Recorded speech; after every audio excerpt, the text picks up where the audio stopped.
Good evening. I'm Laura Jones, host of New Jersey Politics with Laura Jones. And in just a few minutes, we will begin the first and only debate in New Jersey's 9th Congressional District for the seat formerly held by the late Congressman Bill Pascrell between Democratic State Senator Nellie Poe and Republican Billy Prempa. This 90-minute debate is presented by ONNJ New Jersey, the New Jersey Globe, and the Rebovich Institute for New Jersey Politics at Rider University. Our sponsors this evening are AZI, AARP New Jersey, and the NJEA, New Jersey Education Association. So let's go over the rules of this evening's debate. Each candidate will have 90 seconds to make an opening statement. After that, our panel will ask a series of questions related to national and state issues, as well as the campaign for Congress. Now, we realize that for any number of topics covered tonight, we could easily dedicate an entire debate to. But in the interest of covering as many topics as possible, we will keep the conversation moving along with our timeline. Respectfully, I ask both candidates to stick to their allotted time. If a candidate goes too long, I will hold up my hand. If that doesn't work, then I'll interrupt. If that doesn't work, I have a bell, and I am not afraid to use it. The questions this evening are coming from David Wildstein of the New Jersey Globe, Micah Rasmussen of the Rebovich Institute for New Jersey Politics at Rider University, and Joey Fox of the New Jersey Globe. Questions will alternate between the two candidates. Each candidate will have 1 minute to answer and 1 minute to respond.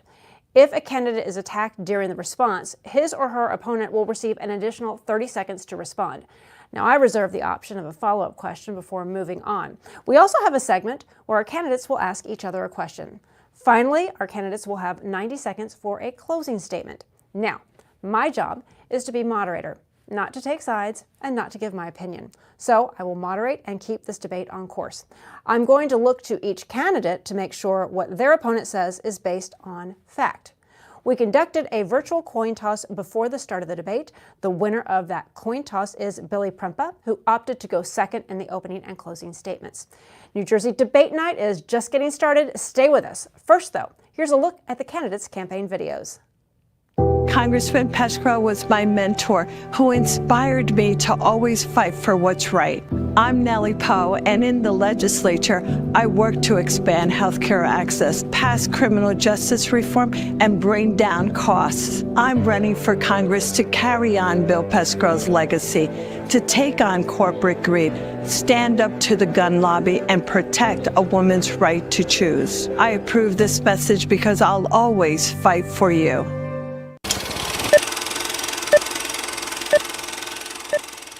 America is not the country it used to be. The American dream, once alive, now facing its death. Our borders are wide open, inviting chaos into our neighborhoods. Career politicians send billions in tax dollars overseas, while our own citizens struggle to make ends meet. Radical politicians have fought tooth and nail to keep our southern border wide open, choosing those that violate our laws over the safety of the American people. Radical calls to defund law enforcement have led to an increase in violent crime that has engulfed our inner cities and has eroded public trust in our government. These radical progressive policies will kill America.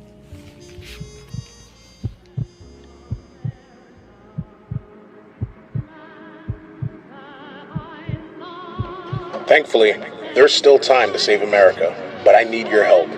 Vote November 5th, and together we can bring common sense back to Washington before it's too late. My name is Billy Prempa, and I approve this message.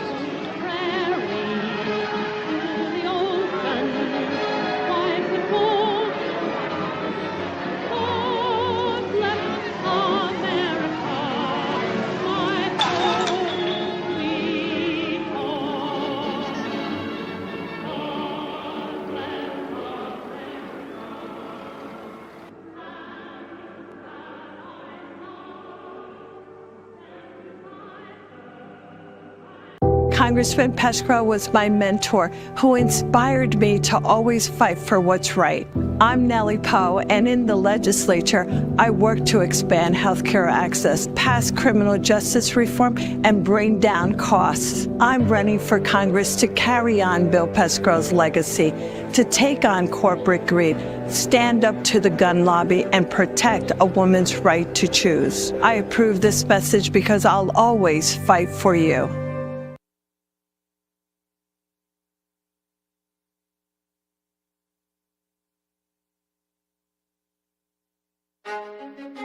We vote to protect the Social Security we worked hard for. We vote because family caregivers deserve support. We vote to have a say in our future.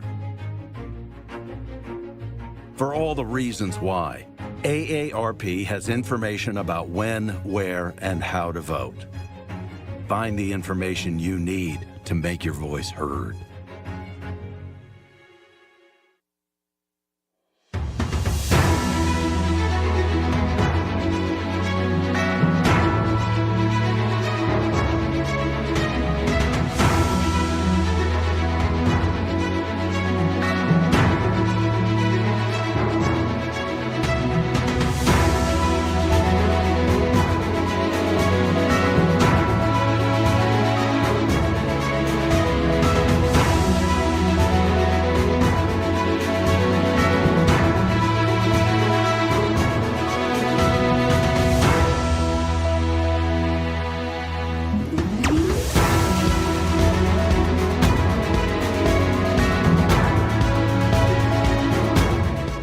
Hello and welcome to New Jersey Debate Night. I'm Laura Jones, and this is the first and only debate in New Jersey's 9th Congressional District between Democrat Nellie Poe and Republican Billy Prumpa. And it is presented by the New Jersey Globe, On New Jersey, and the Rebovich Institute for New Jersey Politics at Rider University. Our sponsors this evening are AZI, AARP New Jersey, and the NJEA, New Jersey Education Association. Our panelists this evening are David Wildstein of the New Jersey Globe, Micah Rasmussen, director of the Rebovich Institute for New Jersey Politics at Rider University, and Joey Fox, congressional correspondent for the New Jersey Globe. Now, we've gone over the rules of the debate prior to airtime. We've also established the order of questions and responses, which will alternate between the two candidates. A coin toss was conducted earlier and won by Billy Prumpa. He's opting for the second opening statement. So, Nellie Poe, you are up first. Ms. Poe, the floor is yours. You have 90 seconds. Thank you, Laura, and thank you to everyone, and thank you to our hosts and sponsors. I'm here today because the people of the 9th District deserves a champion, someone who will fight for them day in and day out. For many years, that person was Congressman Bill Pascrell, a true fighter in every sense of the word. It would be an honor to succeed him and carry on his great legacy. Like Bill Pascrell, I've never been shy from taking on a tough fight, and I will always stand up for what is right. These are the values that I've learned growing up in Paterson from my hardworking families. If you send me to Congress, I'll keep fighting for you. I'll take on the corporate greed that's driving up the price of everything from grocery to housing.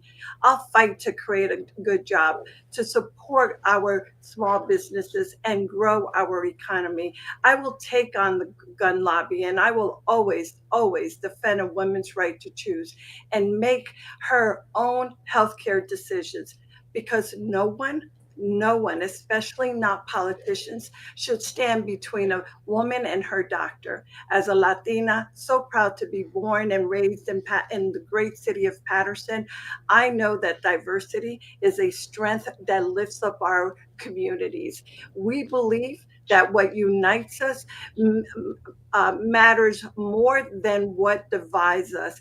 And when we fight to strengthen our opportunities for every American, there's no limit that we can achieve. Thank you. Billy Prumpa, time now for your opening statement in 90 seconds. New Jersey Globe, thank you so much for this opportunity to speak. First, I want to start by saying that every single thing that you just heard Ms. Poe say was a completely written and canned speech. This is the issue that we've had in Washington as well as in our state house for many, many years. She says that she will fight to keep our community safe. She says that she'll fight to keep the cost of living down. But for the past 27 years, she has been a part of the problem, her and the party that have put these policies in place. I'm running because I am living under these same exact policies. I'm running as a common American, as a regular Pattersonian, and a first-generation American that came to this country to benefit and help make this country prosper. What Nellie Poe has done is she does not represent the American people. She does not represent our state. What she represents is the donor class and the party that put her up to this. I speak from the heart. I will continue to speak from the heart, and I want to bring new policies and fresh ideas to bring our country and our district into the future. Okay, let us now go to our panel and Micah Rasmussen of the Rebovich Institute for New Jersey Politics at Rider. Micah, you have the first round of questions. Over to you. Senator Poe, you've been in the state legislature for nearly 3 decades. You have never been known for making waves or bucking your party's leadership. You were chosen to run for this seat in a backroom process led by the party chairs just a few days after Congressman Pascrell died. Voters didn't get a say in any part of that process. Some of them likely will not have heard of you before they cast their votes. Why should undecided voters in the 9th District vote for you? Let me just say that first and foremost, I don't know about not bucking my party. I can tell you firsthand that when there are issues that we discuss in our caucus that we do not agree upon, I have been able to raise my voice and be able to make sure to let my party leaders understand and know what my position are. For example, if I just respond to your question, let's think about what happened during the Governor Corzine's term when he was trying to increase the asset monetization tax increase. I was one of the ones that spoke up against it. I absolutely was not in support of making sure of privatizing the turnpike. And I certainly know that that would have been a huge hardship on many of our voters.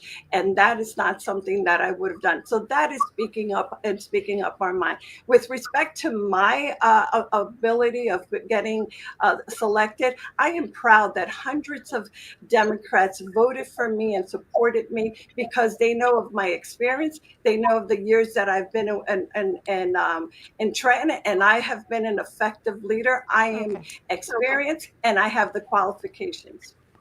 Time on. Mr. Prempeh, do you want to respond to that? So Nellie was hand selected. She was not elected. We had a primary process, and Mayor Kairola was the primary challenger to the late Congressman Pascrell. He at least got 8,000 votes. I myself, this will be my 3rd time running, and despite that, every primary that I've ran in, I was elected to represent in the primary for the Republican Party. Unlike my opponent, the party chairs had to make that decision. I'd say that you had a democratic process if all the county committee members had no input at all from the county chairs. But the truth is that the county chairman of Bergen County, Passaic County, and Hudson County made the decision long in advance and explained this to the media, and they all walked in lockstep to vote for you. And the thing that I don't think you realize is there's many people within the Democratic Party that are also not happy about that at all. Okay, Nellie Poe, would you like 30 seconds to respond to that before moving to the next question? Absolutely. Let me just say that my opponent likes to make hay on something like this that I don't need to be lectured on the sanctity of democracy from a man who was in Washington on January 6, 2021, who supports Donald Trump to retake power in 2024. I don't need a lecture from him. Mr. Prempeh, we're going to move on to the next question, right? Yeah. Mr. Prempeh, you are an unabashed supporter of former President Donald Trump, so much so that you once said that Trump's enemies are the enemies of the American people.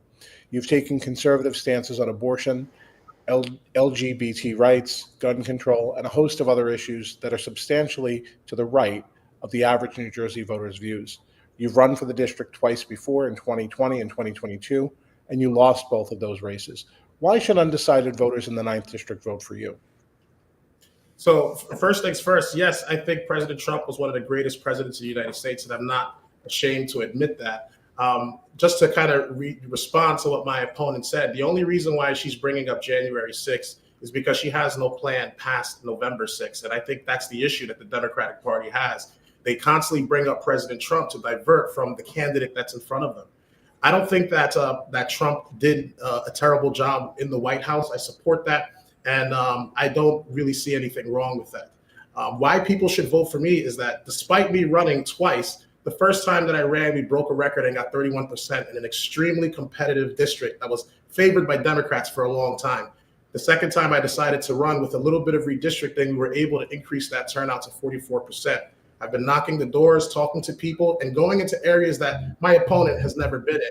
people are resonating with my message, and we're clearly gaining momentum. Nellie Poe. Same question? Yes. Yes, So, your response. Okay, thank you. Let me just say that people should vote for me because I have 28 years of experience in the legislature. I understand what government is like. I also have about 40 plus years of having worked in municipal government. I certainly understand what local government's needs are. I also know that I am the only candidate on this presentation or on this debate that will be there to protect your freedom, your rights. I'm the only candidate that will fight to make sure to protect your children from gun violence. I'm the only candidate that is going to fight to make sure that we do everything in our power to fix the salt tax rate. I'm the only candidate that will be eligible and able to start and qualified to start on day one. And I'm the candidate that will represent the entire district and all the people of the 9th District. Okay, we're moving on now to David Wildstein with his next group of questions. David Wildstein of the New Jersey Globe, you're up. Mr. Prempeh, you've criticized Planned Parenthood for disproportionately placing clinics in minority neighborhoods, something you believe adversely affects minorities who lack the economic resources to raise a child. In the legislature, Senator Poe has voted to fund Planned Parenthood. If you're elected to Congress, what steps would you take to address your objections to Planned Parenthood? So in regards to the objection of Planned Parenthood, I agree with the Dobbs decision. And with abortion being sent back to the states, I think that was the right move to make. What I plan on doing is I don't plan on pushing for a federal ban. I want to leave that with the states. But what I will say is this, and the reason why I bring up how the African-American community and many impoverished people are negatively impacted by abortion is because the other party claims that they're giving people the right to choose, but there really is no choice. It's either you eliminate the life of the child or you adopt that child. Both ways, the mother loses out. What I'm offering is an opportunity to give children a shot at life and give single mothers an opportunity to raise their children and keep them alive with my Sacred Life Plan. If we're going to fund Planned Parenthood, I think we should actually fund a proper choice where we can keep children alive instead of killing them. Senator? Sure. Women's health choice, let me just say, are an issue of freedom. In Congress, I will be a reliable vote to restore the protection of Roe versus Wade on day one. And I will oppose any and all Republican efforts to ban birth control and IVF. And certainly it is important for us to to remember that in this next Congress, Republicans can consider and wants to consider to criminalize choice on a national level. We want to ban, they want to ban birth control and IVF. And I will certainly use my power once in Congress to prevent that from happening, and I would vote against that. And Senator, I want to stay with you on the issue of abortion. New Jersey has strong abortion protections. A number of Democrats in New Jersey, including Governor Murphy, have proposed making the laws even more lenient, even more all-encompassing. Is there any part of the current New Jersey law regarding abortion that you feel uncomfortable with? You know, no, there is not. Let me tell you why. I think it's important for us to allow a woman and her doctor to be able to make those decisions. That's the right of a woman to go in and to make sure that her health care is one that is absolutely first and foremost, and that choice should be theirs. So no, I do not think that there is any particular exceptions or things that should be different in terms of a woman's right for her choosing what is right for her own body. You know, the stake of this election is for women's freedom that could not be clearer. And as I said before, the Republicans are the responsible party for overturning Roe versus Wade, and we should do everything in our power to restore it. Mr. Prempa. So again, notice how she mentioned Republicans are doing this. I clearly told you that I am in favor of funding opportunities for children to stay alive through my Sacred Life Plan. I have no intention of pushing for a federal ban because I don't think the federal government should have any say with what goes on with the states. This is a states' rights issue. I'm a constitutionalist, and I believe we need to follow the Constitution. Now, if we want to talk about extremists here, there is no limit to when an abortion can be performed in the state of New Jersey, which drives me to believe that even late-term abortions are extreme. That's an aggressive policy because the only option you're giving people is to eliminate. I'm giving people a shot at life. And while America has some of the lowest birth rates that we've seen in years, I'm all in favor of more children being born. And I've never said anything about being against IVF. I am in full support of IVF. I want more children in the United States. You want less. Thank you. Why don't we go to Joey on affordability? Joey Fox is up next. Okay. Yeah, so I'm going to focus a couple of questions on the economy, obviously an issue that is top of mind for a lot of voters of all party persuasions, and specifically inflation. The inflation of the last few years has been a major challenge for New Jerseyans. And a lot of Republicans say that it has to do with Democratic spending policies in Washington. So Senator Poe, this question is for you. Do you think that President Biden and Democrats in Congress bear some or all of the blame for the inflation that has happened in America in the last few years? No, I think, let's look at what has happened over the last couple of years. First, and let me point out that America's economy is the envy of the entire world. If we think in terms what we have been able to recover as strongly as we did during the COVID pandemic, we are currently right now at the lowest unemployment rate at this very moment. Unemployment remains at its historic low. Wages are rising. Inflation has been steadily going down. Factories are booming. Jobs are coming back home from China, and we are creating a lot of jobs. So do I think that the last 4 years, the Biden administration has done everything to improve that? Absolutely. The economy is certainly moving in the right direction. Do we need to do more? Of course we do. Do we want to be paying very close attention to make sure that that's the case? But we are in a very good position. I can draw a straight line from these victories to the American Rescue Plan and the Inflation Recovery Reduction Act that was enacted by the Democrats. All right, your time is up. Billy Prempa. With every single dollar that's printed in the United States, it must be paid back in interest. The overspending that our government has been doing is what is in direct relation to the inflation that we see today. On top of that, the United States is in an energy crisis. We used to be one of the largest producers in the world. One of the first things that the Biden administration did was they cut off the Keystone Pipeline, closed off several oil leases, and instead pushes for green policies that have not been viable yet. What I don't think Nellie understands, because I don't think she's connected with the common worker or the average American here, is that with everything that is being sold, energy is required to transport it, to sell it, to move it, and even to make it. And when energy goes up, so does inflation. The fact that there's so much support to send hundreds of billions of dollars overseas to foreign nations to drop bombs is also a large contributor to this situation. So I don't think she's connected with what the American people are with. I think she's been isolated as a politician for way too long. Nellie Poe, I'll give you 30 seconds to respond to that. Thank you. I refer back to everyone about the American Rescue Plan and the Inflation Reduction Act.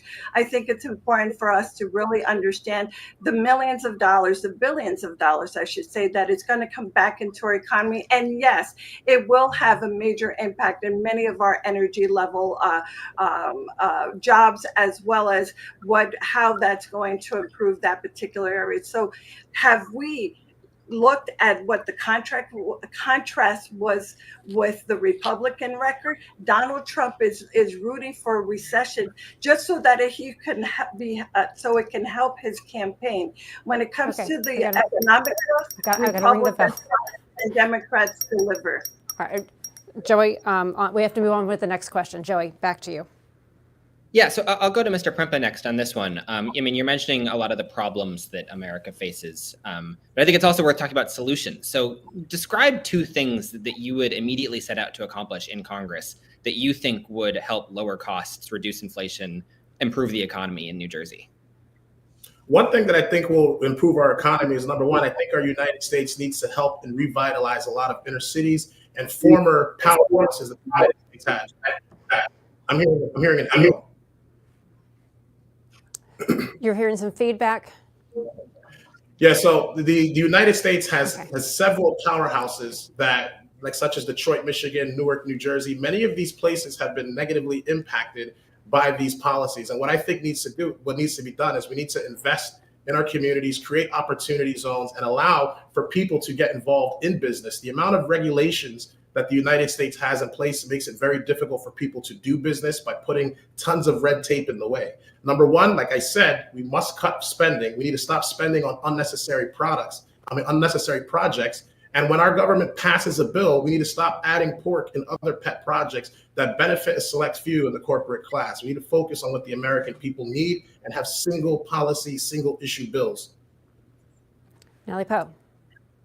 Yes, thank you. Well, let me just say, you notice that my opponent did not speak about any of the solutions. When I think back, once again, I want to impose the Inflation Reduction Act, that particular legislation that was pushed through Congress with the Democrats. We were able to make sure that we address issues like lowering the cost of insulin for millions, and making sure that many of the drug prices that are absolutely much too high today, that those negotiations will continue to lower the cost for million more in the years to come. The Inflation Reduction Act is really going to make a huge difference on some of these particular cost of living expenses. Billy Prempa, did you want 30 seconds to respond to that? The Inflation Reduction Act has done nothing but print billions of dollars that needs to be paid back in interest. This is also, like I said, why we have inflation. Nellie is just counting on repeating the policy over and over and making it seem like they're doing something. But at the end of the day, this money that's being spent is causing the issues we're dealing with.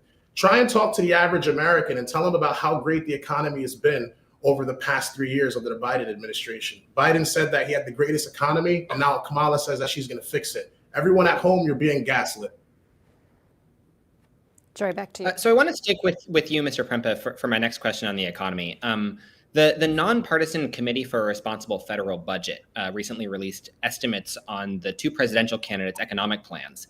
And it found that former President Trump's economic plan could increase the federal deficit by as much as $15 trillion, which is significantly larger than what it estimated Vice President Harris's economic plans would increase the deficit by.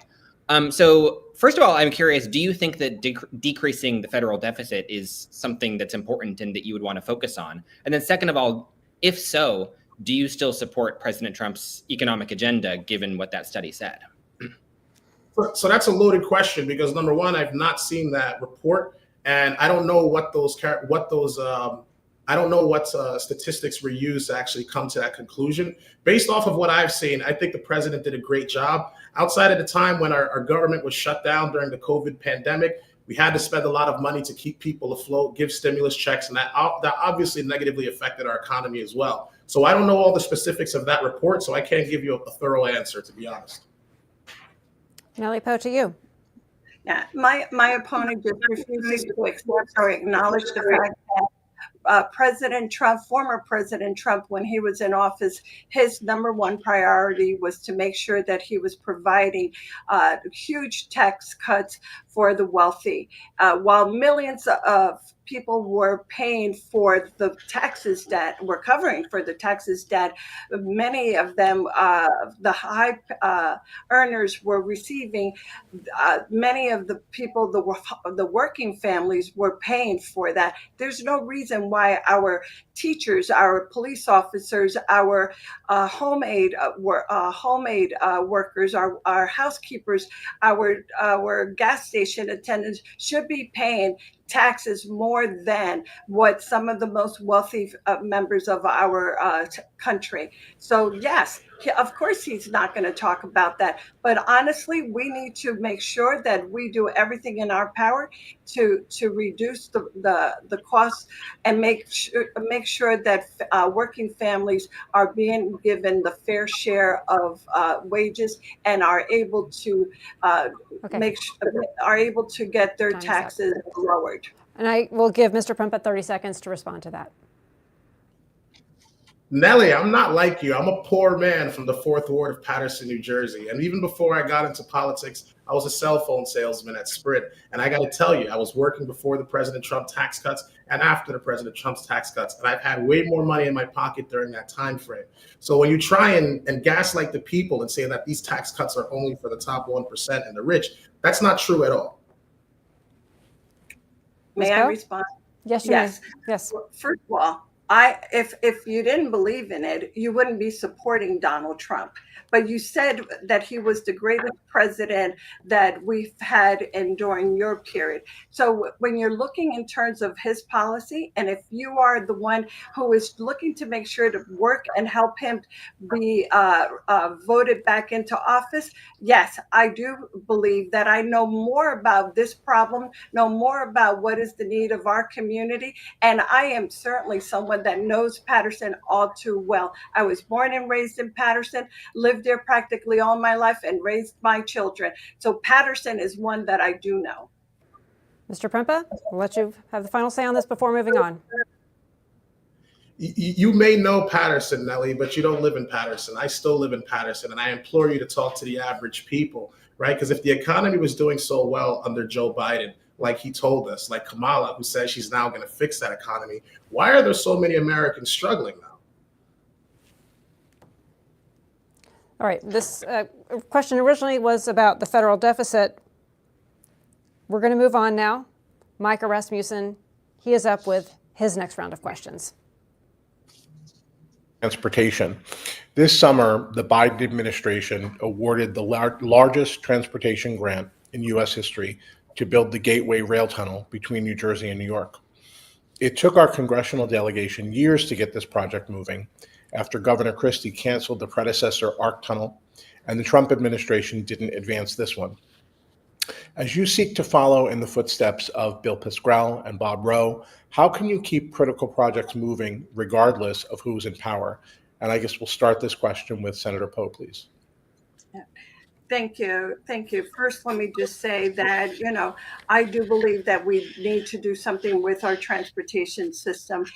After decades of neglect, America is seeing a boom in the roads today as a result of Biden-Harris administration. When we look in terms of the bridges and the tunnel project from coast to coast, I think the American Rescue Plan and their infrastructure bill will certainly help to lead in that direction. So I'm really very happy to see that this law was enacted back because of the Democrats in 2021, and it's going to send huge amount of federal funding directly to our very own communities.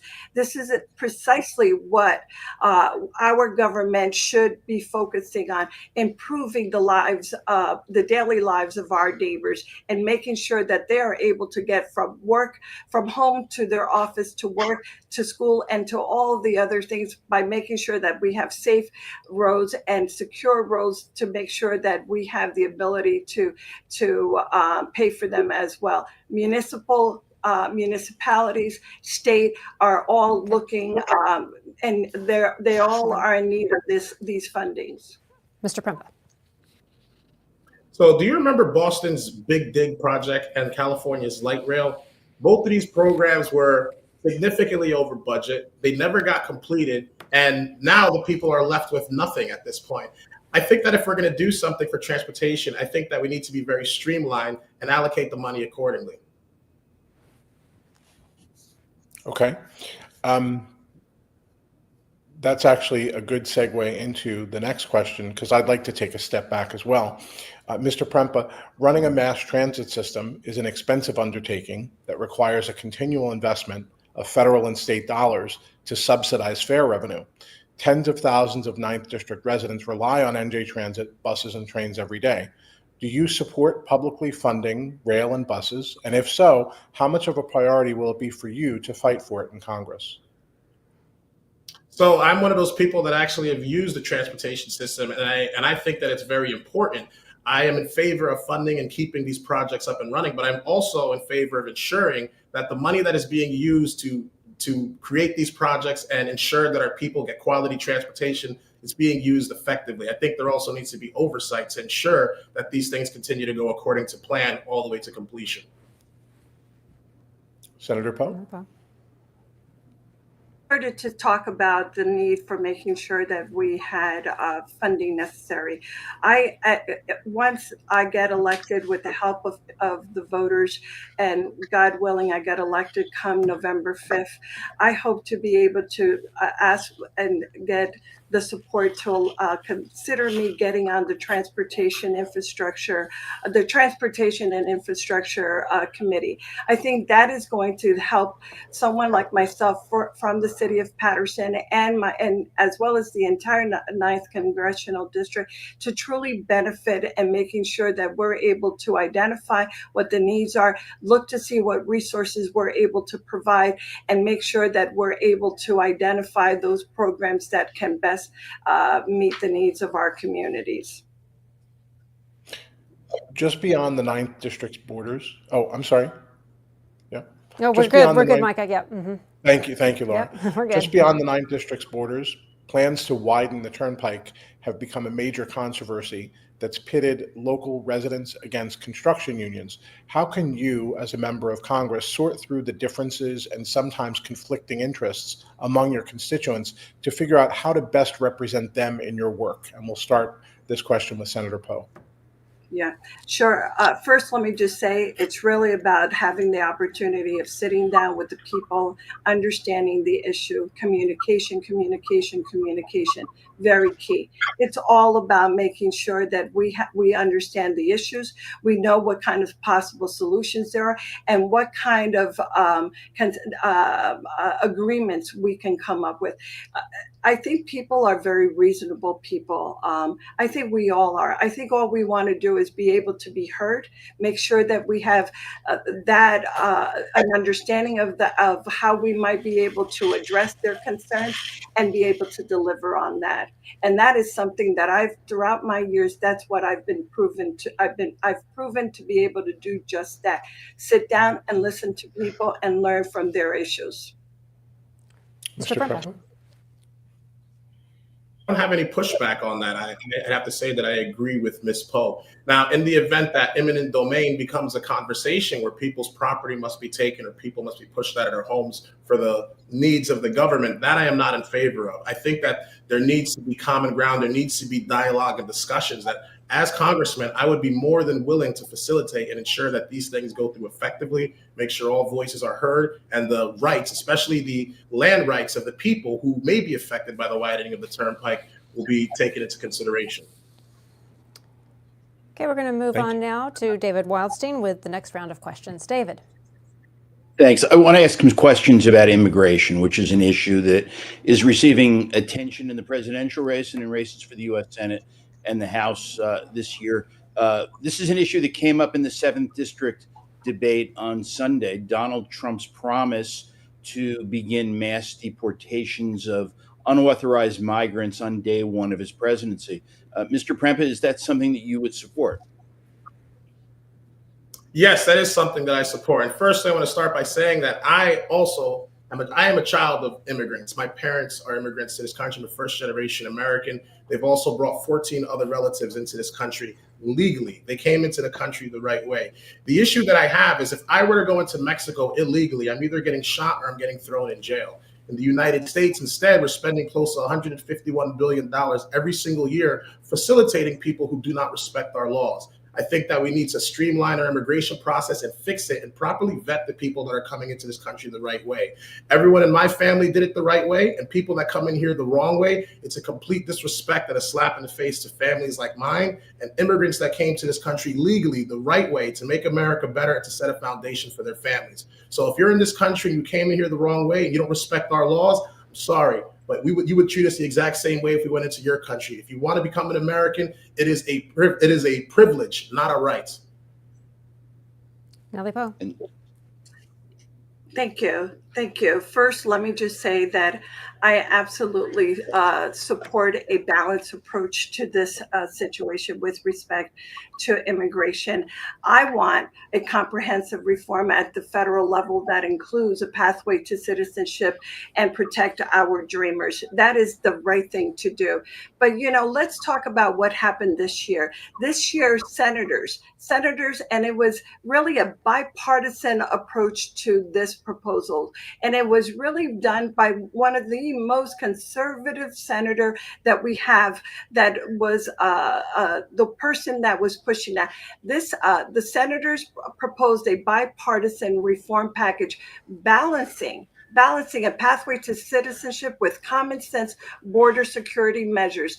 That plan was killed simply because Donald Trump and the hardline Republicans, they were just deeply, deeply irresponsible by not allowing that to come up for a vote. That is something that they don't want a solution for. There was a very good plan. That plan would have allowed for significant increase of border security personnel, asylum judges, and other things. David, your next question. Yeah, I just want to quickly go back to the original question. Senator, yes or no, do you support mass deportations of unauthorized migrants? No, I do not support mass deportation of migrants. I do think it's important for us to understand and find a way on how they can be treated humanely, and find a way for us to be able to handle that at our level. This is a country that is made of immigrants, and we need to remember how it was when they were coming into our country. We need to make sure that we find a solution on addressing that issue.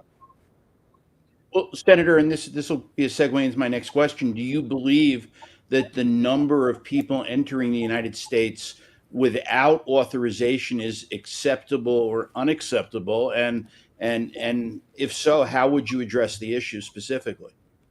No, I'm not trying to say that I believe that I support that any kind of migration of illegal, undocumented individuals come into our country without having some proper way of doing that. I'm simply saying that I don't agree that there should be a mass deportation the way Donald Trump has indicated that he would do it. It would be done in an inhumane way. He was one of the creators of making sure separating families. I don't believe that was the right way to do things. I think it's important for us to make sure that whatever action this country takes, and as a member of Congress, I would look at this very carefully and look to see how the administration and members of our Congress delegation would look to try to find solutions on addressing that. But I do not believe for a moment that there should be any kind of mass influx of illegal migrants coming into our country and not do anything about it. That is not what I'm saying. Billy Pramp. Ladies and gentlemen, she just gaslit you. Okay, it was not President Trump that started the separation of children and mothers at the border. This was done in 2014 under Barack Obama. And believe it or not, I actually agree with him. I think it was done for good reason. In 2021, I went to the southern border myself and seen firsthand exactly what's going on. Took videos, took pictures, and actually walked into Mexico to see the path that people are taking into the United States. And the truth is that 2 out of every 3 women that cross that southern border, along with their children, are being sexually trafficked and are being harmed. If we actually care about these people, we will close the southern border and tell people to come in the right way, which is come through the front door and come through our legal process. There's currently 11 million plus people in our country illegally being flown across the country through different NGOs to New York City, to Aurora, Colorado, to Chicago, Illinois, even in Patterson, New Jersey, when back in December, over 10,000 of them came to the Secaucus Junction trying to get into New York City, and some of them are still here in the state. If you really care about these people, you'll fix the immigration process instead of giving people rhetoric. Nellie Poe, I give you 30 more seconds to respond to that. if you really wanted to have a solution for this problem, you would have considered and supported the bipartisan bill that I just talked about that was clearly killed by Trump simply for political reasons. And that would have been a solution. It would have increased a huge number of the asylum judges that are needed in order to ensure that the process that you're talking about, in terms of making sure that there is a legal process, it cannot be done because of the number of people in the backlog that currently exists. That is not the way our system should be working. There should be an appropriate process, an appropriate system, and the Republicans prevented that from happening for political reasons only. Billy Prempa, I'll give you a chance to respond back. As far back as President Trump's first year in office, he'd been down the southern border, a cost that would have only cost about $5 billion. He had the stay in Mexico policy where people can stay in Mexico and be processed into the country the right way. You're talking about people coming in the right way, and I just explained to you what the right way is. Your solution is allow them to come in and process them after the fact. And the truth is that many people have lost their lives because of this. When they tried to pass the Laken Riley Act to deport people that have illegally been in our country and committed crimes and killed people, it was Democrats that voted against this. David, you have another question? Yeah, I want to move on to a different issue also involving immigration. I'll start with you, Mr. Prempa. Casework and constituent services is a very important part of the job of a member of Congress. And you're seeking to represent a district with a large number of immigrants within the population. Are you willing to help residents of your district deal with navigating with the federal government's massive bureaucracy, regardless of their legal status in the United States? If you came into the United States the right way and you're waiting for a green card, you have some delays in the process or something has gone wrong, I will absolutely help you because you did it the right way. But if you came in here illegally and you're expecting us, the United States, to take care of you and fix that problem, you got another thing coming. Go back home and come back the right way. Nellie Poe. Ladies and gentlemen, just listen to what he said. It's important. He just mentioned that if he gets elected to Congress, he will make sure to separate those individuals walking through his door to determine who will get service and who will not get service. If I am elected to office, I will tell you that my doors will be open. I will be making sure that everyone will have an opportunity to meet and speak with our caseworkers to see how we can help you and to see what direction we can provide you with. I may not be able to solve all the problems, but I will not turn you away. Our doors will be open. Mr. Prempa, 30 seconds back. See, the thing is, Nellie, is that when you're running to represent the United States, you're running to represent the United States, which means the residents, as in the citizens of the United States. You are paid by the taxpayer. Our job is to work in the best interests of the Americans. And if someone is coming into the United States illegally and they're costing our country over $151 billion plus, you already came into the country completely disrespecting our laws, I see no reason to help you. Go back home and come in the right way. Because I can't come into your house and put my feet on your coffee table and act like I run the place. I have to respect your rules of your home, the same way you have to respect the laws of the United States. Okay, we're going to go ahead, Nellie Poe. Final thoughts on this before we move on. The final thought is that I want everyone to know that we are blessed to live in one of the most diverse districts in all America, with a beautiful mosaic of communities and culture. And our neighbors know the value of immigration to America. So let me just say once again, I would support a balanced approach to this particular situation. And I will repeat, my doors will always be open to my constituents. Okay, we're going to be Joey Fox back into the rotation. Joey, your next round of questions. So I'd like to focus a little while on foreign policy, which has been something that Congress has dealt a lot with in the last year. There's obviously a lot of different global crises that require the attention of American policymakers. Specifically, the war in Gaza between Israel and Hamas, and a growing list of other groups and countries, has been raging for a little over a year now.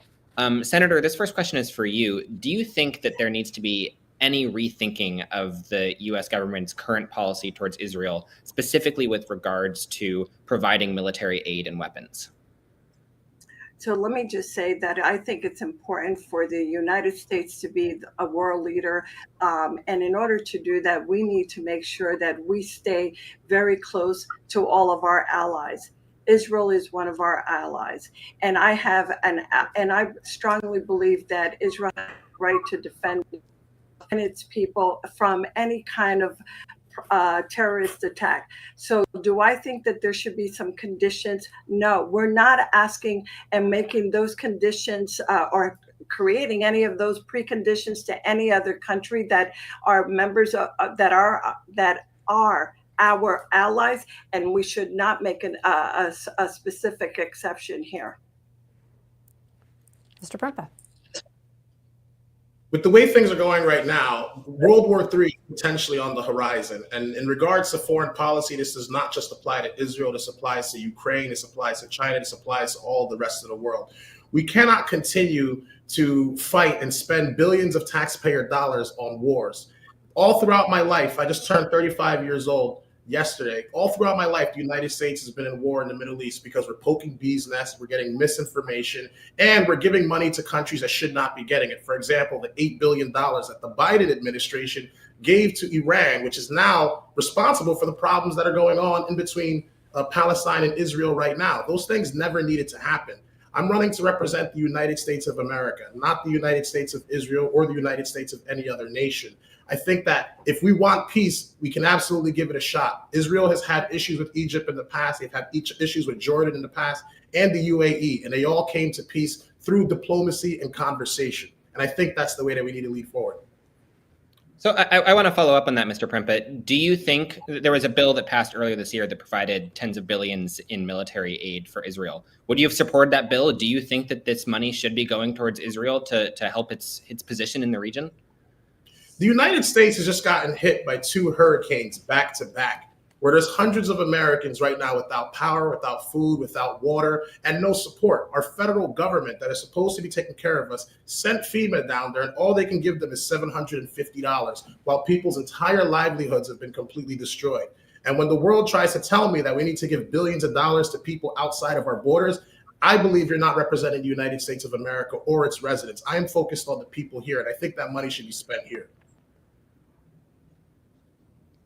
And then, Senator, I'll have a follow-up question for you as well on the same topic. I mean, you say that it's important to stand with Israel. The 9th District is also home to a pretty substantial Palestinian American and Muslim American community who have felt kind of left behind in a lot of this discussion. As a pro-Israel politician, how do you also represent those of your constituents, and how do you what's your message to those voters who are looking at your answer on this question and thinking that's not someone that I would want to support? Sure. Let me just correct you, please, if I may. I should not be labeled as a pro-Israel or pro-anything. I am pro-human rights, and all I as a country that we are relying upon many different countries who are allies to the United States in defending the United States at a time when we may someday in the future need it. We need allies. President Biden managed to do that and do it very well. Look what he was able to do and to ensure the protection. The work that he's done for Ukraine. But let me, before my time goes by, let me just answer your question.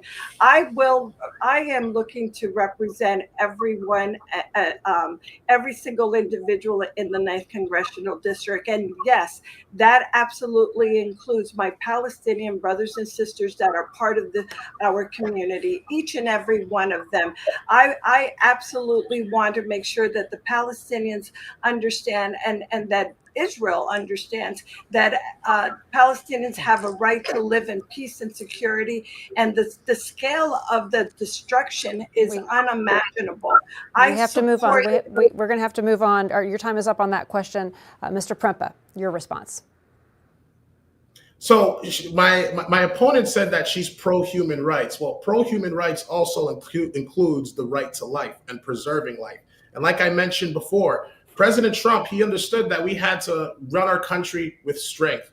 Nobody else outside of the United States wanted to mess with us. When North Korea threatened us, diplomacy is what got that to calm down. When ISIS wanted to mess with us, we wiped them out. Why? Because we don't support terrorists. I don't support tyrants. I don't support anyone that tries to harm human life. The issue is that if you're going to talk about preserving human life, I think that diplomacy should be on the table and strategy should be on the table to eliminate our enemies, not throwing more bombs and claiming that you support the people, because that is not human rights. Nellie Poe, 30 seconds to respond back. Sure. You know, my opponent speaks about Donald Trump and what he's done. Let me just say, it's Donald Trump that has been maintaining this love story with North Korea, or his creation and his unbelievable love affair with Putin. It is Putin who has put on, taken over Ukraine and pardon me, let me rephrase that correctly, has attacked Ukraine. And if we do not do anything about it and stay on the sideline, they would take over other countries as well. Poland will be next. So let me just clearly point out that, yes, I do think it's important for us to maintain our position in NATO, and we need to make sure that we protect everyone, including what is happening in Gaza. Joey, so back to you. My next question will be on that exact same topic, which is the war in Ukraine. Mr. Prempa, you've talked about how we are the United States of America and how our money should go towards Americans. Do you support any level of funding to help Ukraine defend itself from Russia's invasion? So first things first, what's going on in Ukraine right now would have never happened if President Trump was still in the White House. There was diplomacy between the United States and Russia, and whether we like them or not, whether we see them as an enemy or not, we still need to let the rest of the world, especially the people that don't like us, understand that if you mess around, you will find out. And I think that's what President Trump did. We've spent hundreds of billions of dollars of the next generation's money to fight in a war where many people in the United States can't even find on the map. We need to focus here and stop trying to be the superheroes of the world, because the people that really need superheroes are the American people, not the people overseas. I believe when President Trump gets back in the White House, and I will be in support of this, if anything that comes to the floor to stop the funding to these wars, focus on the United States and focus on diplomatic relations to resolve this war, because all these wars were not going on when President Trump was in the White House. As soon as the Biden administration got involved, the Middle East and Afghanistan, they got empowered. China stopped taking us seriously. Russia invaded Ukraine, and now there's bombings going on in between Israel and Palestine. None of these things would have happened with proper diplomacy. Nellie Poe. You know, in our community, all throughout the 9th Congressional District, I see and I hear the terrible pains in the voices of our Ukrainian Americans and their families. I support Ukraine, and I would support future aid packages to Ukraine. Like I said before, if we do not do anything and if we don't stop Russia from continuing their invasion, they will absolutely move their military to other nations as well. And Ukraine must defeat Russia, and America must remain at her side. Remain at her side in order to ensure that America is also protected when the time comes, so that they will be fighting side to side with us whenever we need them. Okay, we are going to pause it right there and take a very quick commercial break. We want you to stay with us as we continue on to debate night in New Jersey's race for the 9th Congressional District seat between Democrat Nellie Poe and Republican Billy Prempa. I'm Laura Jones. Stay with us. We vote to protect the Social Security we worked hard for. We vote because family caregivers deserve support. We vote to have a say in our future. For all the reasons why, AARP has information about when, where, and how to vote. Find the information you need to make your voice heard.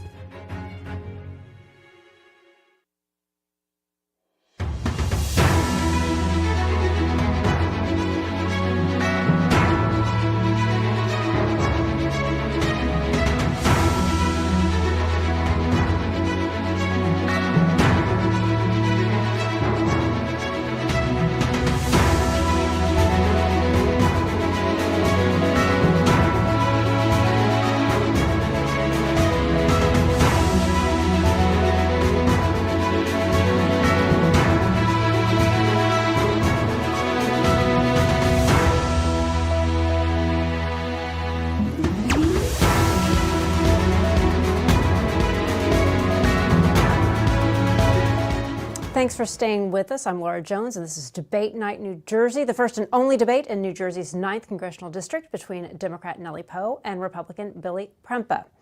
Now we are going to let the candidates ask each other a question. First, we have Billy Prempa to Nellie Poe, then Nellie Poe to Billy Prempa. Each of you have 2 minutes to respond. So, Billy, we go over to you. Mr. Prempa. So, Nellie, you mentioned that you have over 40 plus years in politics, and earlier when I started, I said that you will move lockstep with the party and protect the members of the party. So the question that I have to ask for you is, under the former mayor Joey Torres' administration, you were second in command. You were the business administrator. You were aware of where the money went, how the money was spent, and you had full knowledge of everything that he was doing. As you know, he was sent to prison for 5 years for essentially stealing from the Pattersonian taxpayer by using public workers to work on his home without the consent of the American people. So the question that I want to ask you is, there's only one of two things. It's either you were ignorant of the facts, which is concerning, or you were complicit in these crimes and you were able to slide through.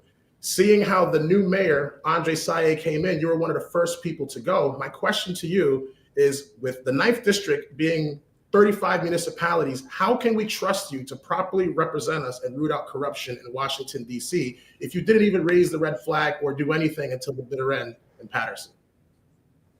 You know, first of all, let me just say to Billy, I am not going to really try to take your question very seriously. Here's why. First and foremost, let's make sure everybody understands that there was a very thorough investigation as the business administrator that when I served there. And by the way, I served under 7 different administrations, and I was able to do my job extremely efficiently, and I never had any problem. There was a thorough investigation, and in which had clearly indicated that there was absolutely no tie to anything that we did incorrectly, we being I, Nellie Poe, okay, since you invoked my name, let me just make that very clear. And secondly, let me also point out to you that it's important for us to realize that what occurred was through the action of Mayor Torres alone, and only he. And for that, he went and served his time. So I'm not going to go back in that time. Secondly, I would say to you that in all my years of office, I have done nothing but have acted in the most and been recognized by that, by the way. The way someone gets appointed to the business administrator is through the governing body after being nominated by the CEO, which is the mayor at the time. Every mayor has the right to choose each and every one of their cabinet. We are term limited. So every term has to go through that process. The mayor Saya had the right to bring in any one of his new cabinet members, which he chose to do. Had nothing to do with what I did, whether my record was good or bad. In fact, I had exemplary record. And all you have to do, Billy, is make sure to ask every one of those close to 2,000 employees that I work closely with, and everyone would absolutely tell you that. So thanks for the question, but clearly there's no meat and potato in terms of whatever it is you're trying to imply. Mr. Prempa, a very brief response before we let Nellie Poe have the next question. You never answered the question, Nellie. The question that I asked you was, you were the business administrator. You are second in charge of the city of Paterson. There's no possible way that you did not know that this was happening. And even if you did, I'll give you the benefit of doubt that nothing you did was wrong. But if you didn't know this was happening as second in command, how can we trust that you will be able to root out corruption in Washington, D.C. if you couldn't do it in Paterson? I'm going to repeat myself, but rather than repeating myself in terms of telling you that, your question is very interesting. It's almost laughable for someone who is himself not compliant with ethics and government and the Government Act of 1978, and you for the past 2 years have been overdue in your filings with your financial disclosures. So don't talk to me or lecture me on what is right and wrong. Let's look at what you have failed to do, and then you start looking at anybody else. But clearly, I know what I've done. I know what my record, and I have complete total transparency. Okay, Nellie Poe, if you're ready, we will let you ask your question to Billy Prempa. Yes, I am ready. Thank you very much, Laura. Billy, you were in Washington, D.C. on January 6th. You have said white supremacy does not exist and that you are a supporter of the QAnon. Do you believe your views represent the views of the district residents that you want to represent? So first off, let's address the QAnon thing, right? So you're referencing a picture that I took in South Jersey at a rally. I took it with some supporters that were out there. They were out there supporting President Trump. Someone pulls out a flag with a Q on it and they took a picture. And you guys are running with that. I don't even know what the heck QAnon is, but you guys continue to bring it up like you have a talking point. In regards to the white supremacy statement, when I was talking about that, you hand selected that statement, Nellie. When I said that there's no white supremacy, if you actually listen to the rest of the statement, I said that there's no white supremacy that has ever held me back from anything in the world. Yes, there is racism in this country, but I don't let white supremacy hold me back or even stop me. I think that it's a non-factor. And I think as soon as more Americans start focusing on what they can do and what they can do to make our country better, the sooner that we'll start dealing with this white supremacy problem. So thank you for gaslighting the people and cherry picking those statements. Nellie Poe? No, they're not cherry picked. They're actual facts. And if you really felt that this was not going to be something that was going to be brought up, why would you have wanted to go out there and post your picture like you were in complete support? It is nothing but a conspiracy theory type of group, and that is something that you have done all too well for quite some time. Billy Prempa, final word here.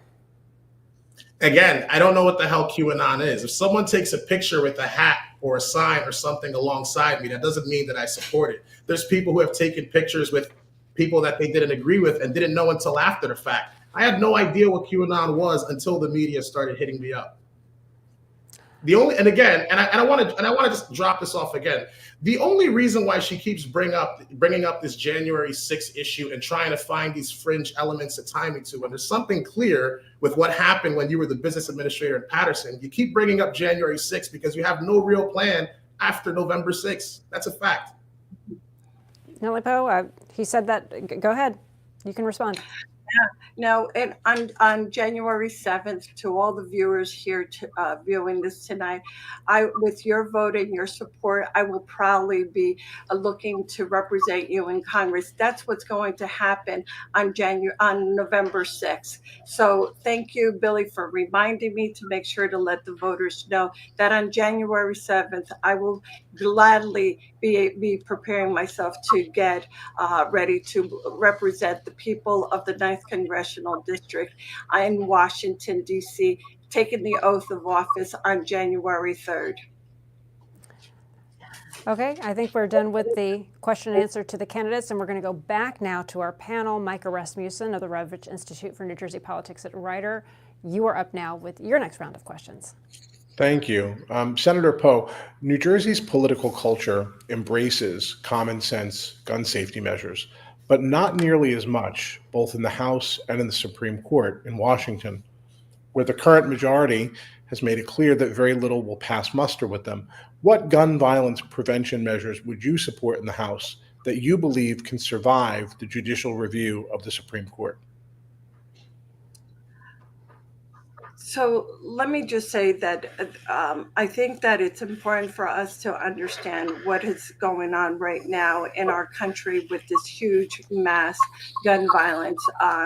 We need to make sure that we are passing laws, and I would look to work very closely with my colleagues as well as, and I'm looking at that from a bipartisan support, by a bipartisan approach, even though that I recognize that it is really only the Democrats who are talking about doing something about gun control and gun violence, because every single member of Congress who on the Republican side do not want to take any action with respect to that.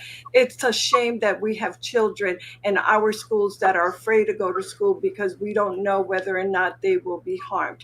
No child should have to go to school. No parent should have to go to work worrying about whether or not their child is going to come home safely, or that they are in some kind of danger. I would absolutely look to support and find ways to work with my colleagues on either end, on either side, I should say, to find logical, reasonable, appropriate steps of making sure to support not gun violence control. Mr. Prempa. So I want to first start by saying that I'm a constitutionalist and I fully support the Second Amendment. When Nellie's talking about gun control, a lot of the violence that's happening here in the city of Paterson, where I live, for example, over the past 3 years, just 3 of my neighbors were shot and killed. Now, this is a gun-free city, yet guns still make their way in here. Now, the reason why this is happening is because of criminals, not necessarily because of guns themselves. Guns aren't going to come off the wall and start shooting people. With the people that have shot up schools, almost all of them have been on the watch list of the FBI, but the FBI did nothing until the very last minute, including the man who shot at President Trump. Now, I think that if someone shows up on the watch list and they show up as someone that could be a potential threat, I think they need to be investigated. I also believe that our police officers need more resources to ensure that they can keep our community safe and act quickly so that these things don't happen. These gun restrictions only harm law-abiding Americans, who I know many, many, many of them, who keep their guns safe and do what needs to be done to follow our Constitution and protect their families. Removing guns only empowers the criminals who don't care about any law you put in place to begin with. Mr. Prempa, a few hours ago, you were endorsed by the Council on American Islamic Relations Action, New Jersey. But I just want to be clear about something. Did you support or oppose the Muslim travel bans implemented by the Trump administration in 2017? So you call it the Muslim travel ban. There are several countries that are predominantly Muslim that were not on that ban. So to call it that, I think is a little bit of a bending of the facts. The truth is, these areas that were on that list were areas where there was a lot of terrorist activity coming into the United States. And I think that what he did was right to ensure that the people that are going to come into this country, we know who they are. And as we see, our southern borders wide open, people fly into our country, overstay their visas. We have no idea who they are. So I don't think it's fair to call it a Muslim travel ban. Was it unfair to the people that had nothing to do with it? Yes, I think it was unfair. But I wouldn't go as far as calling it a Muslim travel ban. Nellie Poe, would you like to weigh in? Yeah, let me just say that I think it's important that we listen very carefully to what he's saying.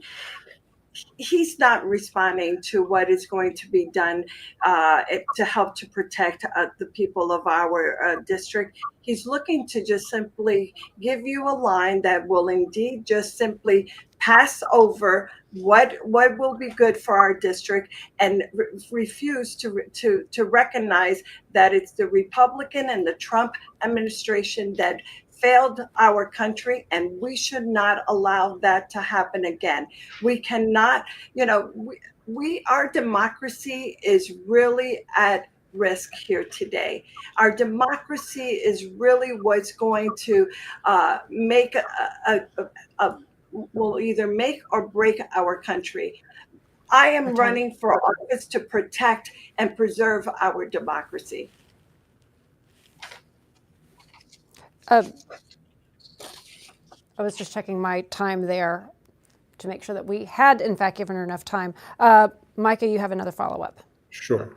The Kremlin has confirmed that then President Trump sent COVID testing machines to Russian President Vladimir Putin. I'd like to know from you first, Senator Poe, was that appropriate? should he have gotten something in return for them, such as the release of Americans held then at that time by Russia? As I said before, Donald Trump has a love fest for dictators. President Putin is a dictator. No, I do not think it was correct. No, I do not think that he should have put President Putin's interests first before the American people. At a time when supply chain and vaccines and all of that was so vastly needed, and we needed them for our country and our citizens, and we're talking about giving that to some foreign country that is really not at all interested in preserving the lives and the well-being of Americans. No, it was the absolute wrong thing to do, and it's outrageous that my opponent continues to support someone who will do just that and completely ignore it as if it's nothing but good foreign policy. Mr. Prempa. Well, what your president thought was good foreign policy was giving $8 billion to Iran. And the effects of Iran have affected many people. It's affected Christians, Jews, and even Muslims themselves who have been affected by the terror that they finance in other countries. With President Trump giving COVID tests to Russia to preserve life, we give many countries all kinds of things. Now, to give money, I would have a completely different stance on that. If we're going to give money to a nation that doesn't agree with us, if we're going to preserve life, I don't see a problem with that. But you're trying to make a mountain out of a molehill. Okay, David Wildstein, we are going to go on to our next round of questions. You are next up. Thanks. Mr. Premp, I want to start with you. You served in the U.S. Air Force, and thank you for your service.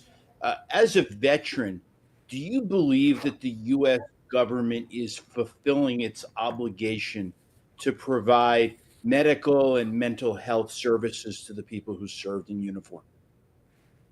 Definitely not. And I think that's one of the things that I'm very focused on, because even as a veteran myself, there was a time where I was homeless and I didn't know about the benefits that I could access.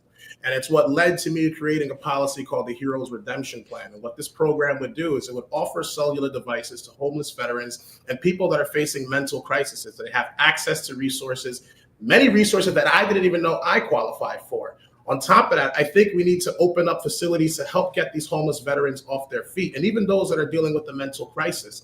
We have many abandoned military bases across our country that are no longer being used. And I would like to see federal funds being used to reactivate these bases where we'll have housing for them, mental health facilities, and even areas where they can work in shops and learn skills to transition back into the real world. So I don't think that our government is doing enough. And it's not because we're not giving them good benefits. I think the awareness of it isn't enough. And for the people that are willing to fight and even die for our country, there should be no limit to what we give them.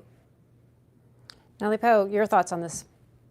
Well, first of all, let me just say to Billy, indeed, thank you for your service. It is something that we should all recognize. And I, for one, want to make mention of that.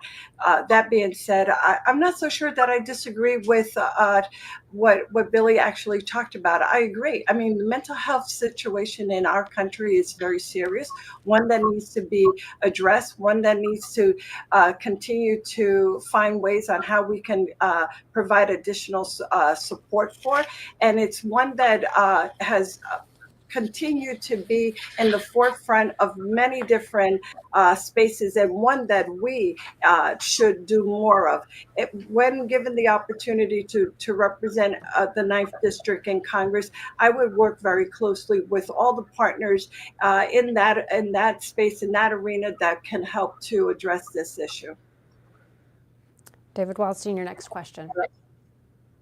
Just found some common ground between the candidates, and I think I'm going to go in the opposite direction right away. But Senator Poe, I'll start this question with you. You support Kamala Harris for president, and it's rare that two people can be 100% in lockstep with each other. Is there any proposal that's been presented by the Harris-Walz campaign that you don't support, that you disagree with? First of all, I think that's an excellent question. Let me just say this: she has been a candidate for about 70 days. I've been a candidate for maybe 40 days. Let me point out that I am sure that when we get an opportunity to look and sit down and go over each and every one of them, I may very well find areas that I may want to know more about or question. At the present time, upon being asked the question, I can't think of any one particular issue that really stands out, but is one that I would certainly look to say is something that I would be interested in looking for, whether or not there is something out there that might indeed be a better respond to what type of proposal, policy, or initiative that she is looking to do upon getting elected to office to represent us as the first African American woman of color, both as an Indian and African American, to represent us proudly as the President of the United States. And that's the one thing that I certainly support her on. And Mr. Prep, I'm sure you've seen this question coming, but this is the same question for you. Is Donald Trump proposed any policy initiative that you disagree with, that you oppose? So what I will say is there's one thing that I don't agree with, and that's because, number one, like I started, I'm a veteran for peace. I'm in favor of keeping peace across the world. When President Trump said that we should bomb the hell out of Iran, that's a little bit scary for me. And the reason why I say that is because an action like that will lead to a cascading effect where multiple rockets can be sent by other countries and we could be all completely annihilated. The same thing happened when Donald Trump said we've got a bigger button, and North Korea said that they were going to launch a missile. But I've learned to trust the judgment of the president, because to say something as crazy as that, he got North Korea to heal. And I think that if we're going to go and deal with the war in the Middle East specifically, he's already shown that we can be very strategic and target people specifically in the same way that he took out Abu al-Baghdadi and they took out Soleimani. I think that if we're going to go into war, or we're going to do anything like that, we need to be very strategic and minimize the casualties so that civilians don't die, because it's not their fault. Thank you. And I want to go back. My last question in this segment is I want to ask a question about political corruption. Senator Poe, 6 years ago, you campaigned for Bob Menendez for re-election. You supported him. You attended a rally in support with other women members of the state Senate, attacking his opponent. Do you regret your support of Bob Menendez? And do you think that for the crimes that he has been convicted of, that he ought to go to prison? Let me just say that Bob Menendez was and is and has been a friend of mine since I was very young. I've known Bob for a very long time. I am able to separate my relationship, my friendship, and my love for him in that regard. Would I have my action for supporting him back then, when you were referring to, was certainly someone who was not only a friend, but indeed someone who was supportive, unbeknown to me what was going to happen 7 years later. So it is sad to find that today I'm seeing a friend, someone who I cared for a great deal, that is going through this. Whether or not what action and what steps are taken, the beauty of our country is that we have a court system that follows and deals with the law. The rightful steps will be taken. I have faith in that, and I will leave it up to the decision of the courts to determine what actually occurs. Your time is up. Billy Prempa, would you like to address that? Oh, so I want to start by saying, of course, he's a friend, just like Joey Torres was a friend. And what she left out was that Menendez was charged with this at the same time that she endorsed him. I don't think that it's sad at all what's happening to your friend, because if one of my friends did something as egregious as stealing from the taxpayer, I hope that the full accountability of the law hits him over the head, and we're not friends anymore. And it sucks to be you. You should have screwed the people. And I'm just going to ask one more question. I guess we'll move on. I'll start with Mr. Premp on this one. There's speculation that a conservative U.S. Supreme Court might reverse their decision that legalized same-sex marriage. I don't want to ask you a hypothetical, but instead my question is this: do you support recognizing marriage regardless of gender? So, for one, like you said, everything I'm going to tell you is personal opinion because I am not in the Supreme Court. I have no say in anything that the Supreme Court does. But I want to start by saying that I'm a follower of our Lord and Savior Jesus Christ, and I am a Christian, and I believe that marriage is between a man and a woman. That has nothing to do with me. This has already been passed through the Supreme Court. Barack Obama did it. I'm not going to stand in the way to change that, but I will not support it. Nellie Poe. I believe that everybody has the right to love whoever they love, and that right should not be taken away by anyone. So I absolutely believe that that is something that we should not really be touching upon. Okay, we are going now to Joey Fox with our last round of questions before we get to closing statements as our time is starting to wind down. I'd like to close out this debate with a few questions about democracy, which, it's the bedrock of how we conduct elections, but it's also become an issue in our elections. So I think the baseline question that I want to ask, and I'll ask you this first, Mr. Prempa, do you believe that the 2020 presidential election was free and fair and that Joe Biden is the duly elected president? What I can't, for one, that's a loaded question. And what I have seen is I've seen more than enough discrepancies in our election process during that year, whether it be the ballot stuffing, where people are on video stuffing more ballots than they were allowed to do, caught on municipal cameras, or even the bags of ballots that were found in North Arlington behind the Bank of America, or the allies of Nellie Poe,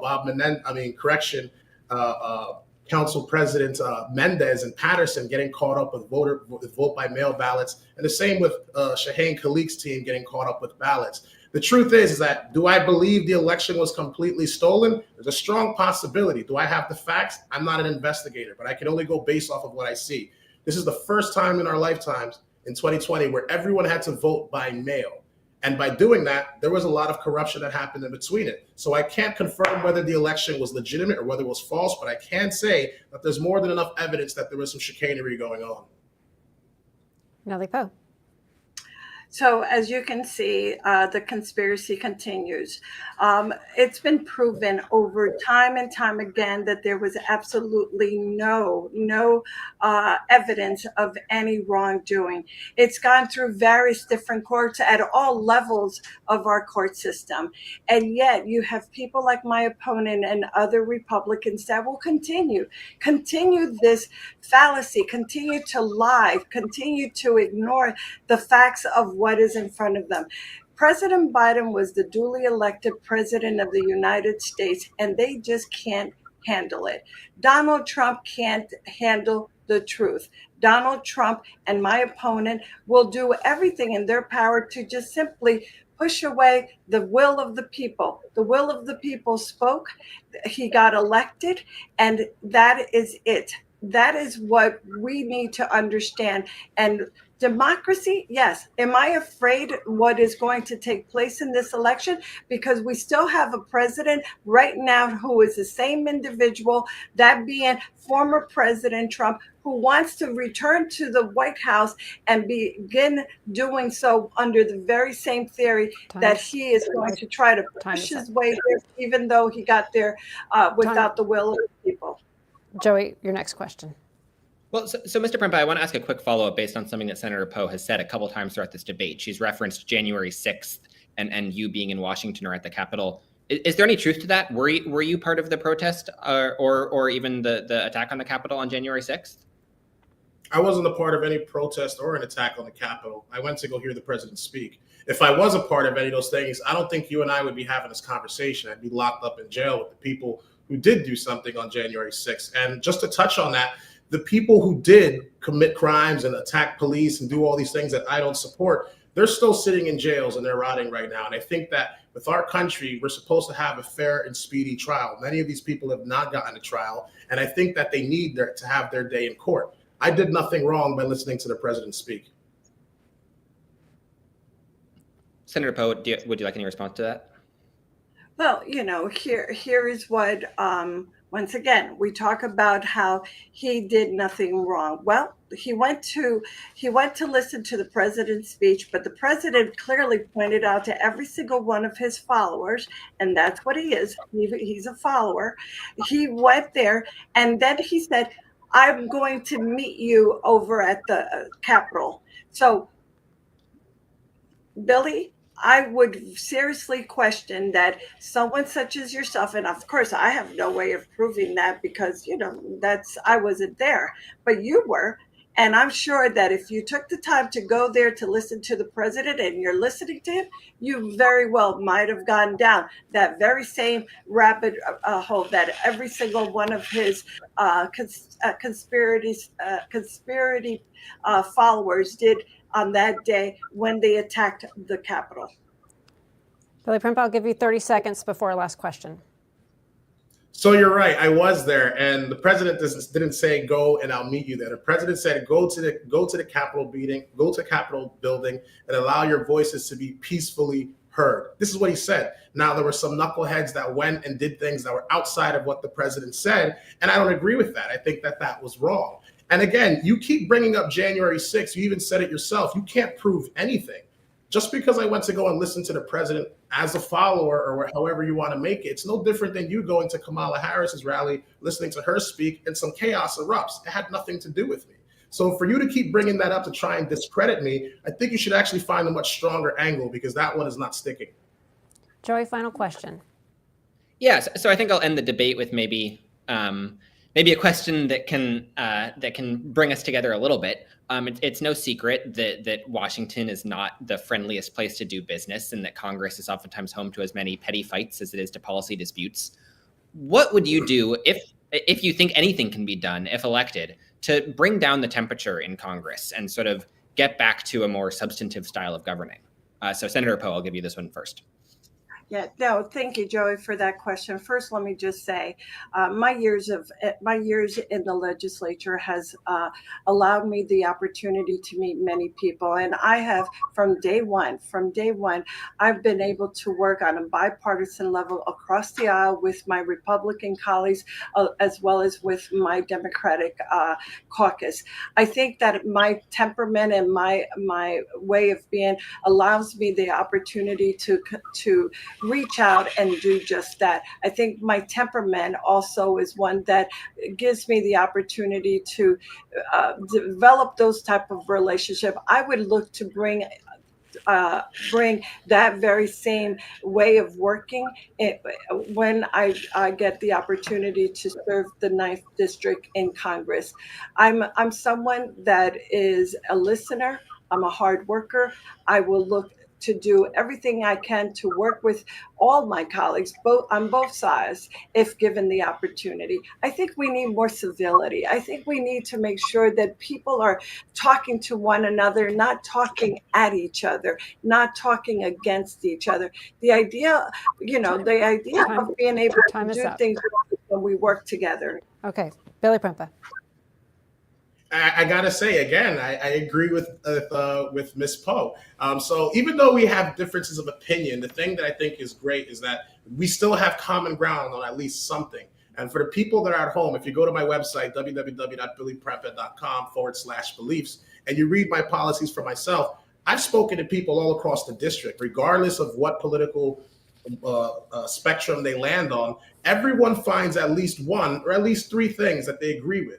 And every one of my policies take into consideration what the opposing party would think. And I think that in order for any of these things to pass, like Ms. Poe said, we shouldn't be talking at each other. If we meet in the middle on one thing, let's try and find out how we can close that gap and build that bridge out instead of pointing fingers, Democrat this, Democrat that. Because when we meet on something in the middle, I think that's how our country moves forward. And that's how I came up with these policies, because I think unifying our country instead of dividing it is what's going to save our country. All right, it's time now for our closing statements from both of our candidates. Nellie Poe, you have the first closing statement and 90 seconds on the clock. Thank you, Laura. First of all, thank you again for hosting this discussion. There is a very clear contrast between myself and my opponent. I am the most qualified person to continue the important fight my friend Bill Pascrell led in Washington and to represent the 9th District in Congress. There are some who would say that this year's election is the most important of our lifetime. Whether you agree or disagree, our world is facing urgent crises that demand immediate leadership. I am asking for those individuals, the people who are watching tonight, to vote for me because I am the most experienced and the most qualified candidate. If elected, I will go to Washington to make sure that our neighbors get the resources that they need to help make ends meet during these difficult times.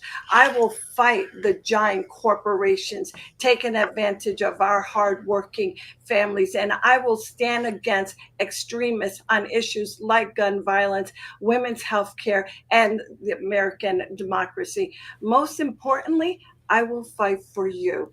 I want to thank each and every one of you. Thank you very much to all the viewers at home for listening, for allowing us the opportunity to speak directly to you. I look forward to representing you in Washington. Thank you and have a good night. Billy Prempeh, over to you in your closing statement. 90 seconds. So again, I want to say thank you for the opportunity to New Jersey Globe and everyone that was a part of this, Nelly. I want to say thank you for at least us being cool to this degree. But what I will say is, while my opponent has experience, over 27 years of experience, I can tell you that it's not good experience. With over 27 years, she still has to read a script that was handed to her by the party before she can let you know what she stands for. I think that if our country is going to move forward, we cannot allow the future to be dictated by those in the past who are trying to cling to power. I think it's time for new ideas and new leadership, which is why I created the 8-10-12 plan for term limits to limit our government and bring new, fresh ideas. The SAFE plan, the Secure America Forever plan, to secure our southern border and keep Americans safe while streamlining our immigration process. Or even the Freedom of Education plan, which will bring trade programs back into our high schools without raising taxes on the homeowners and allow for school choice across the board. I have countless policies that I think can actually benefit our country. And the reason why I have these policies is because when I've lived under the experience for over 27 years that has negatively impacted me and many people inside this district, it takes someone that's underneath that pressure to come up with new ideas to move our country forward. I believe that I am that candidate. And if you want to learn more, go to www.billyprempeh.com, learn about my campaign, support the campaign, and I hope I can count on your vote November 5th to represent you in Congress as your congressman for New Jersey's 9th Congressional District. And that concludes New Jersey Debate Night and brings our third and final debate of the General Election Campaign 2024 to a close. I'd like to thank the candidates, both Nellie Poe and Billy Prempeh, for their time and responses. Thank you to our panelists, David Wildstein, Micah Rasmussen, and Joey Fox. The New Jersey Globe, on New Jersey, and the Rebovich Institute for New Jersey Politics at Rider University, we are all honored to have brought you and the voters this first debates in the U.S. Senate primary and the general elections, and the only debates in the 7th and 9th Congressional District in New Jersey. Now, if you missed any of them, don't worry. You can still watch them on the New Jersey Globe and on New Jersey websites and social media. A special thank you to C-SPAN for broadcasting our debates. We'd also like to thank our sponsors, AZI, AARP New Jersey, and the NJEA.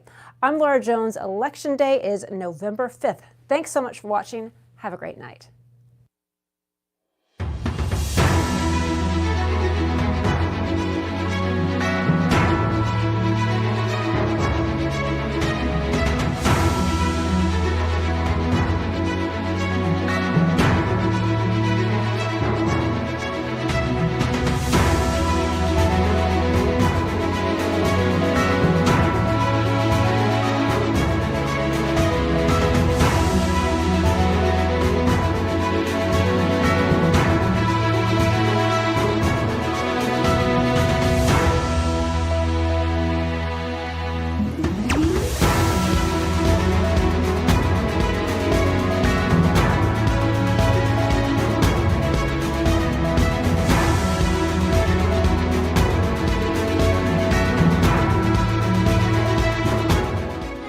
We vote to protect the Social Security we worked hard for.